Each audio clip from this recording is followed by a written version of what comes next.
Hello tout le monde, je vous retrouve aujourd'hui dans une nouvelle vidéo pour vous présenter mes 5 livres coup de cœur de 2019. J'espère tout d'abord que vous avez passé de merveilleuses fêtes et que vous avez été gâtés. N'hésitez pas à me dire ce que vous avez reçu dans les commentaires, je serai très heureuse de discuter de tout ça avec vous. D'ailleurs dites-moi si vous voulez une vidéo cadeau d'anniversaire ou pas.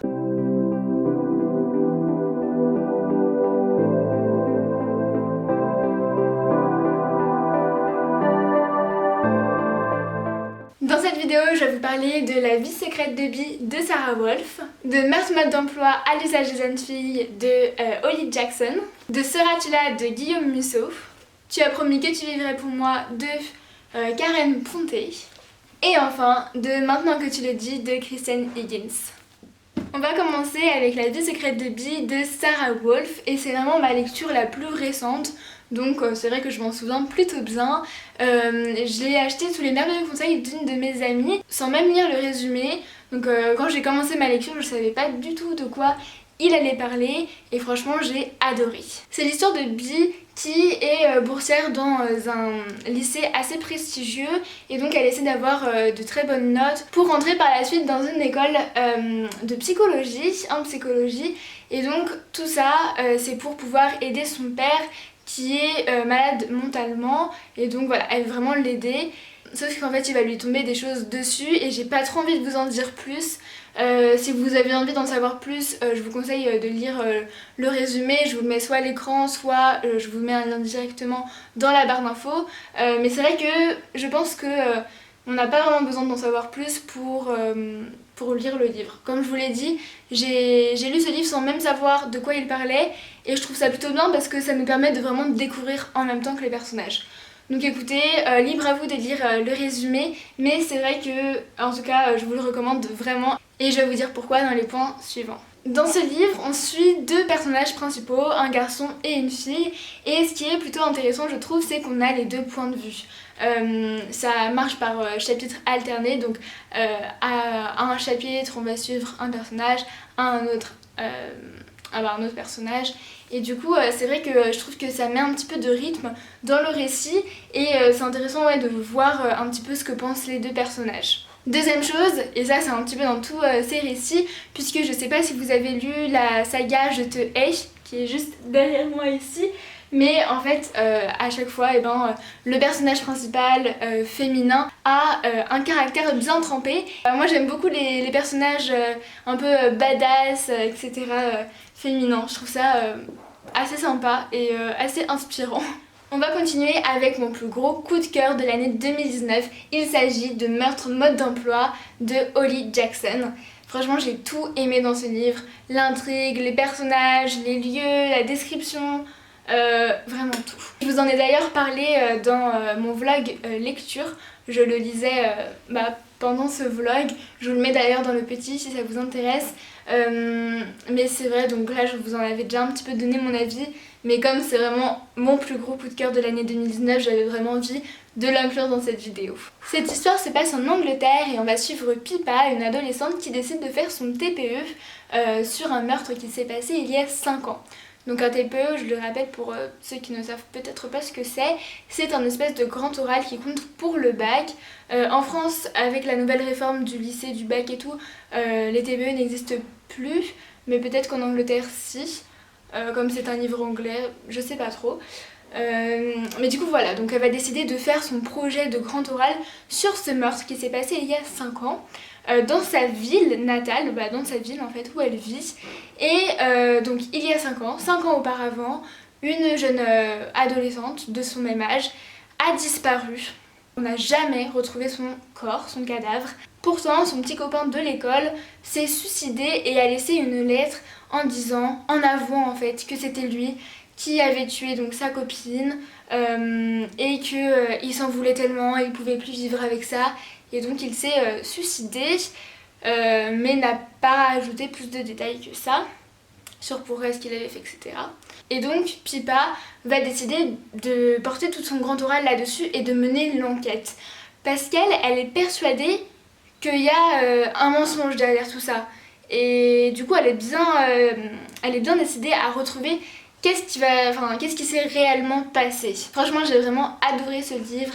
Holly Jackson écrit super bien, j'ai vraiment aimé. Et ce qui m'a le plus marqué et plu dans ce livre, c'est toutes les différentes façons d'écrire à l'intérieur. Je m'explique parce que c'est pas très clair, mais en gros, on va suivre le journal de bord de Pippa, donc où elle écrit d'un point de vue interne, donc où en fait elle explique toute l'avancée de son enquête. Et c'est vraiment hyper intéressant de voir un petit peu tout ça. Et il n'y a pas que ça, il y a également des relevés téléphoniques, mais il y a également des plans, il y a également des interviews en direct. Il y a vraiment beaucoup de choses, des articles, des anciens articles. Vraiment, c'est vraiment excellent comme façon d'écrire et de faire. Ça change en fait de ce qu'on a l'habitude de voir d'habitude. Ça rend un petit peu plus humain, je sais pas, ça rend plus réel en fait. Et en plus de tout ça, il y a des chapitres où c'est un point de vue externe, enfin c'est-à-dire que c'est plus je mais elle. À ce moment-là, on voit la vie d'adolescente de Poppy, de Pippa pardon. Il y a vraiment plusieurs points de vue, des fois c'est je, des fois c'est elle, mais c'est bien fait en fait, ça a du sens, ça part pas dans tous les sens vraiment, c'est relié. Et aussi par rapport à l'intrigue, je la trouve vraiment hyper bien faite. Et voilà, c'est vraiment, ça suit un fil. Et je me dis comment l'auteur ne s'est pas perdue là-dedans dans son écriture. Je pense qu'elle savait sûrement la fin, je sais pas, il faudrait que je me renseigne là-dessus, mais enfin la fin est juste incroyable et on s'attend pas vraiment, enfin on s'attend pas du tout je trouve à la fin. Et perso j'ai beaucoup aimé ce livre donc je vous le recommande vraiment. On continue avec Seras-tu là de Guillaume Musso. Donc cette lecture commence un petit peu à dater mais j'en ai gardé vraiment un bon souvenir donc je peux vous en parler. Dans ce livre on voyage à travers le temps, on fait des allers-retours un petit peu dans le passé et dans le présent et donc on suit en 2006 donc en 2006 c'est le présent. Ce livre commence un petit peu à dater, mais donc on suit en 2006 un jeune médecin qui a alors une soixantaine d'années, 60 ans il me semble, et en 1976, donc 30 ans auparavant, le même homme, le même médecin, mais qui a alors 30 ans. Et donc un jour, lors d'un voyage humanitaire, ce médecin, quand il a 70 ans, va rencontrer un homme qui va lui donner quelque chose et grâce à ce quelque chose, je vous dis pas quoi, mais il va pouvoir avoir l'opportunité de remonter dans le temps. Et cet homme ne s'est pas du tout remis de la mort de sa copine en fait de l'époque et donc quand il avait 30 ans. Et est-ce que c'est possible alors grâce à ce voyage dans le temps de la faire ressusciter entre guillemets, du moins de ne pas la faire mourir. C'est vraiment hyper intéressant, c'est du fantastique, des fois on ne sait plus trop si c'est la réalité ou pas, c'est assez bien écrit et il y a beaucoup de suspense dans ce livre et personnellement j'avais toujours envie de continuer pour savoir la suite et qu'est-ce qui allait se passer quoi. On continue ensuite avec le livre Tu as promis que tu vivrais pour moi de Karen Ponty. Encore une très belle lecture qui m'a celui-ci accompagnée pendant cet été, du moins pendant quelques jours puisque je l'ai fini plutôt rapidement tellement il m'a plu. C'est un livre qui m'a mis le sourire aux lèvres et qui m'a vraiment bouleversée. Et voilà, c'est un livre très émouvant, drôle et plein d'espoir. C'est l'histoire de Molly. Elle vient juste de perdre sa meilleure amie emportée par la maladie à seulement 30 ans. Et donc sa meilleure amie, avant de mourir, lui a laissé des lettres, 12 lettres il me semble, pour toute l'année. Et dans chacune de ces lettres, il va y avoir un objectif. Avant sa mort, sa meilleure amie, donc Marie, lui a fait promettre à Molly de vivre sa vie pleinement pour toutes les deux. Et donc cela signifie quitter son job qu'elle n'aime plus, retrouver ses vraies passions, etc. Et donc c'est vraiment une conquête au bonheur et ouais, c'est un livre qui m'a vraiment bouleversée mais voilà, qui redonne de l'espoir comme je l'ai dit dans sa petite présentation auparavant et ouais, j'ai beaucoup aimé et j'avoue aussi qu'à la fin j'ai versé ma petite larme mais chut, c'est un secret. Donc je vous en dis pas plus mais juste lisez-le puisque c'est un livre qui est touchant et qui redonne le sourire et qui donne envie en fait d'avancer dans la vie juste. et de croire en soi et de croire au bonheur et d'aller le chercher ce bonheur. Et donc ouais, il est là dans mon cœur, j'ai adoré ma lecture. Et on termine par celui-ci, mon dernier coup de cœur de l'année 2019 qui est Maintenant que tu le dis de Christiane Higgins. Ce livre est une pépite. Il suscite l'espoir, il nous motive à atteindre nos objectifs, nos rêves et à croire en soi. Rien que ça. C'est l'histoire de Nora, une femme d'une trentaine d'années qui un jour se fait renverser par un van. Elle échappe de peu à l'irréparable, la mort. Elle y voit alors un signe et du coup se décide à retourner sur son île natale, là où elle n'est pas allée depuis 15 ans il me semble, bref depuis très longtemps. Là-bas, elle n'a pourtant pas que des bons souvenirs.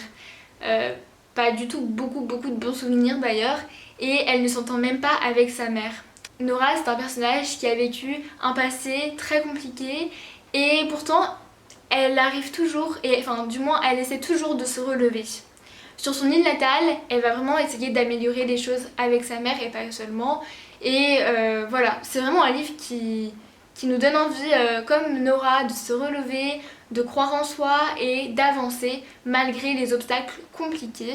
Nora, c'est vraiment un personnage inspirant, un vrai modèle je trouve, et pourtant elle n'est pas parfaite, elle a des défauts comme tout le monde et c'est ce qui vraiment la rend vraie, puisque si elle arrivait à tout comme ça, d'un claquement de doigts, ça rendrait vraiment les choses clichés, alors que là, pas du tout.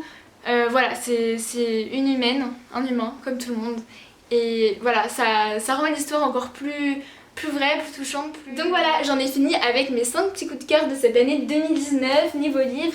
N'hésitez pas à me dire dans les commentaires si vous avez un petit peu de temps quels sont vos coups de cœur de cette année, vos ou votre coup de cœur. Et n'hésitez pas voilà, à m'en parler un petit peu et puis comme ça on pourra échanger dans les commentaires et ce serait vraiment super sympa. C'est ma dernière vidéo de 2019, on clôture l'année ensemble sous cette vidéo. J'espère vraiment que ça vous aura plu ce style de vidéo. En tout cas, je vous embrasse et je vous dis à la prochaine. Bye!